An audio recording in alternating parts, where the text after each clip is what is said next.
I was reading through the stack of research for this deep dive, and I kept coming back to this one specific tension.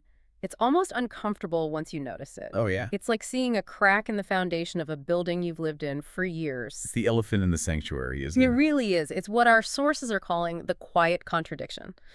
So here's the setup. If you walk into almost any church today and ask, is mission important to you?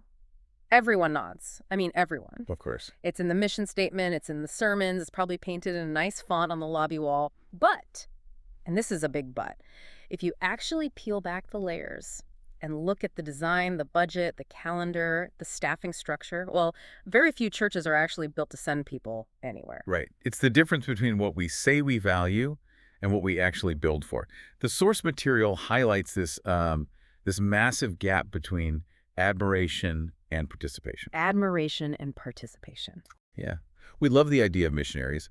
We treat them like spiritual special forces. We put them on stage once a year, clap for them, maybe take up a special offering and think, wow, good for them. That's structurally. Structurally, the act of sending them feels like a logistical anomaly. Yeah. It's a disruption to the system rather than the point of the system. It's like a car dealership that loves talking about horsepower. But if a car actually tries to leave the lot, the manager panics because his inventory is going down. That is a surprisingly accurate analogy. The goal is to keep the inventory shiny and on the lot. And what we're unpacking today is this comprehensive guide on mobilizing churches and communities. And the core thesis is fascinating. It argues that the failure to send isn't usually a lack of passion. No, not at all. People genuinely care. It's a failure of design. Yeah, exactly. We're moving from admiration to architecture. We're trying to figure out how to stop relying on lightning bolts, waiting for someone to spontaneously decide to move to the jungle and start building a culture that naturally produces sent people. Because right now, most churches are designed for gathering, not scattering. So let's start with the diagnosis. Why is this contradiction so common? The text uses a term that feels a little sharp. Spectator Christianity. What does that look like? It is sharp, but I think it's fair.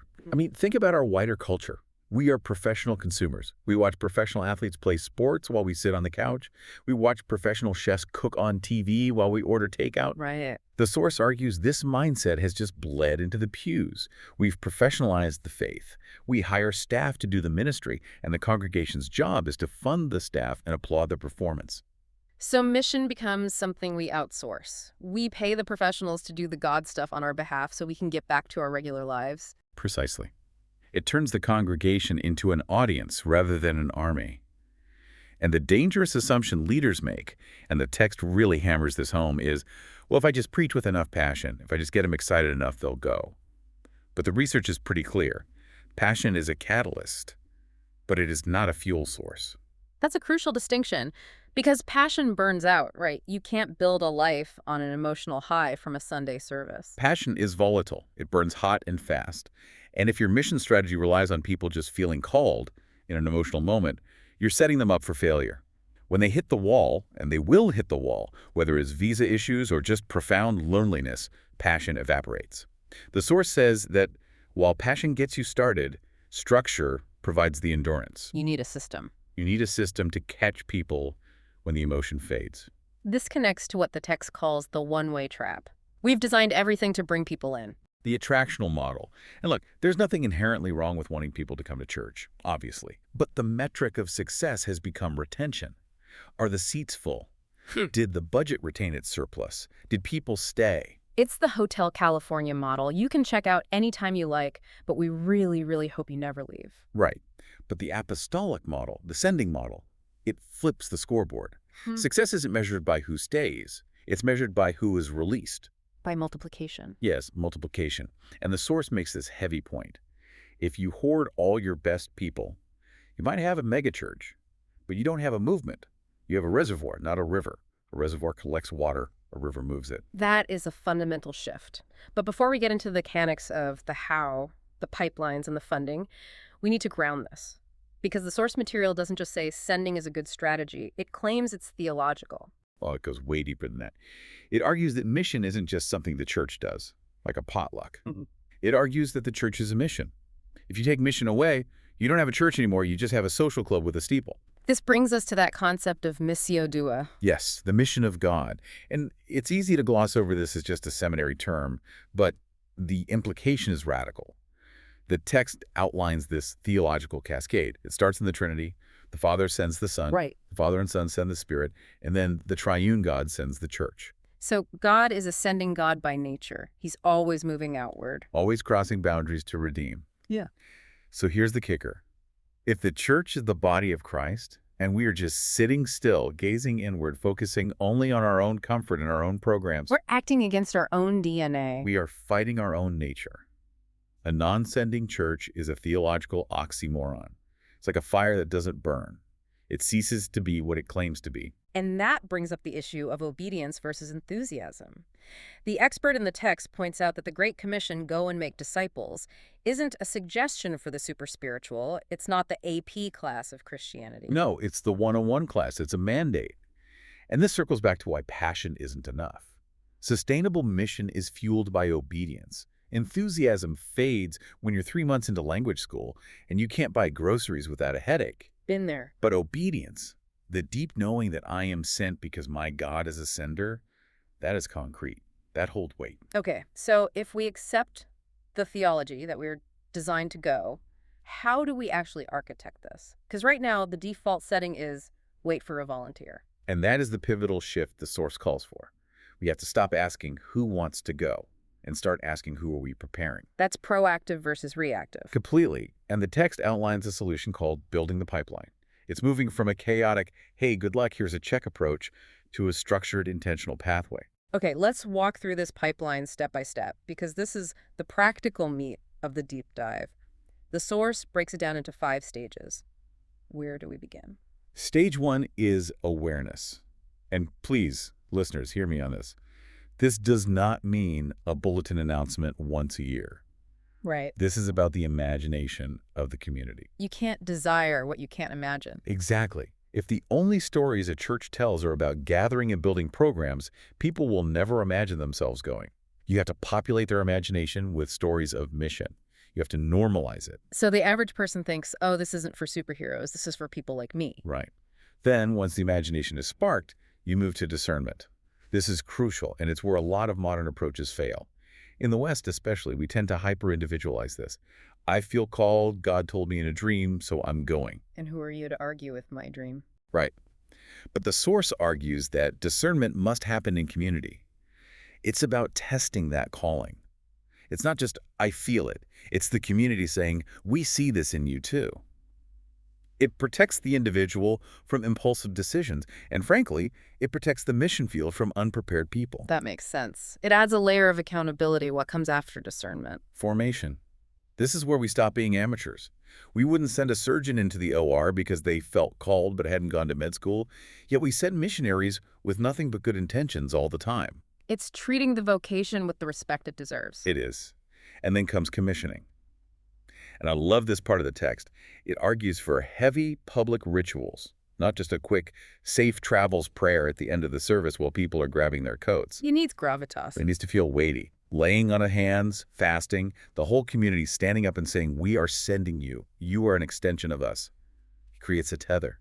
When that person is lonely in a foreign country 6 months later, they remember that moment. They aren't alone, they are sent. Exactly. And that leads to the final stage, sustaining, which is the long game. Relational care, financial stability, pastoral visits. The source emphasizes that sending isn't the finish line. It's the starting line. Now, the source material points to a specific prototype for this. It goes back to Acts 13 and the church in Antioch. And the Antioch model is the gold standard. Look at the context in Scripture. They were worshiping and fasting. They were doing the work of the church. And in that context, the Spirit speaks and says, set apart from me, Barnabas and Saul. And this is where the rubber meets the road for leadership. Because Barnabas and Saul weren't the interns. They weren't the people the church didn't know what to do with. No, they were the pillars. Barnabas was the encouragement, the glue of the community. Saul was the teacher, the intellect. Losing them was a disaster for the local programming. If I'm a pastor, that's a terrifying moment.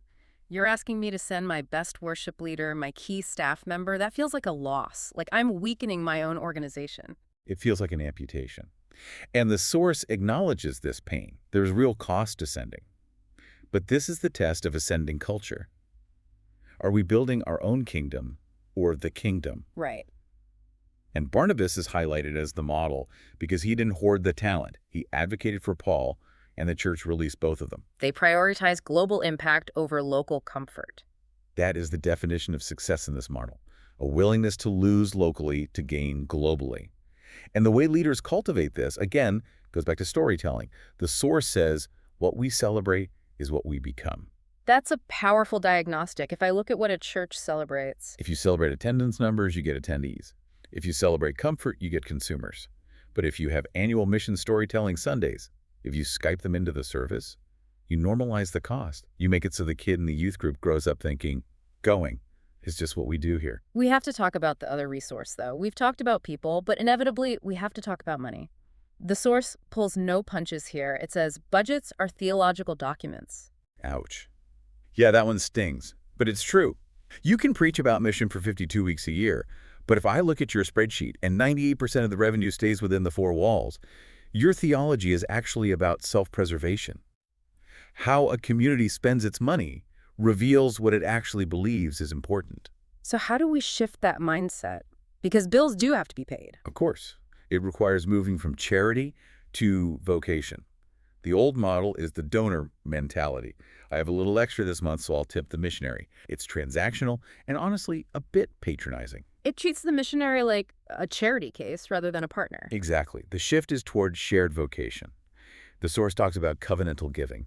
This is where families or small groups say, we are in this with you. We are investing in this work. It's not a donation. It's a partnership. And the text opens this up even wider. It's not just about the church budget. It talks about mobilizing the whole community. This is the part that I think is most exciting.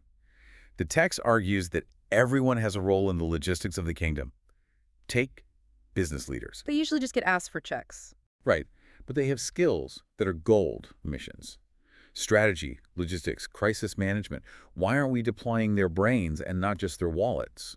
Or retirees. They have time and wisdom. Or families. They can adopt a missionary for relational support. It democratizes the mission. It moves us away from the idea that the missionary is the hero and everyone else is just the audience. We are all logistics partners in the same operation. Yeah. And that connectedness is vital because there is a shatter side to this work. The source explicitly warns about the danger of isolation. I remember that quote, lone missionaries often fail. It's tragic because it's preventable. We tend to think that if a missionary has a fully funded bank account, they're fine. But the source argues that money sustains the logistics. Relationships sustain the soul. You can be fully funded and spiritually bankrupt. Isolation breeds burnout. It breeds moral failure. So the solution is building safety nets. What does that look like practically? Well, it can be peer networks connecting missionaries in the same region so they aren't alone. Regional cohorts. But the most practical recommendation for a local church is forming a mission advisory group. How is that different from a standard missions committee that just approves the budget? A committee usually manages paper. An advisory group shepherds people. The source suggests this group should be diverse pastors, lay experts, maybe a returned missionary. Their job isn't just to check the receipts. Their job is to ask, how is your soul? They are the HR department for the spiritual health of the sent ones. Exactly. Because if a church sends someone out, they remain responsible for that person's vitality. You don't just launch a rocket and turn off the tracking system. You have to stay connected. I love that image. So let's zoom out. We've identified the quiet contradiction. We admire mission, but don't plan for it. We've looked at the theology, built the pipeline, and we've challenged the leadership to be willing to lose their best. We've covered a lot of ground. But ultimately, this is about a shift in identity. Moving from accidental sending to architected sending. That's it. It's moving from a church that is surprised when mission happens to a church that is designed for it to happen. It requires moving from admiration, just clapping for the heroes, to participation where everyone has a role to play. And just to clarify, because I think this is important for you to hear, the goal here isn't to turn every single person into an Indiana Jones-style missionary in the jungle. No, and thank goodness for that. The goal is to be a faithful community. The source reminds us this isn't about producing heroes, it's about obedience. It's about aligning our local community with what God is doing globally. Right. It's about making sure our church life isn't a cul-de-sac where resources go to die, but a highway where resources move out. There is a provocative thought at the very end of the source material that I want to leave our listeners with. It's a question that really forces you to evaluate everything we've just discussed. It's a haunting question. in the best possible way. The source asks, if your church ceased to exist tomorrow, would the mission of God in the world suffer a loss, or just the local community? Wow, that stops you in your tracks. It really does. It asks, are you building a kingdom that outlasts your own walls? That's the challenge. Are we building something that is just for us here and now, comfortably contained? Or are we building pipelines that carry the water of life to places we might never see? That is the difference between building a social club and building the church. Truly. And that shift from self-preservation to self-giving is the heart of the gospel, and it should be the heart of the church's structure. Well, that gives us plenty to process. Whether you're a leader looking at your budget, a goer feeling that nudge, or a sender realizing you have a role to play, there is a piece of this architecture that needs you. Thanks for diving in with us. Always a pleasure. Let's go build some pipelines.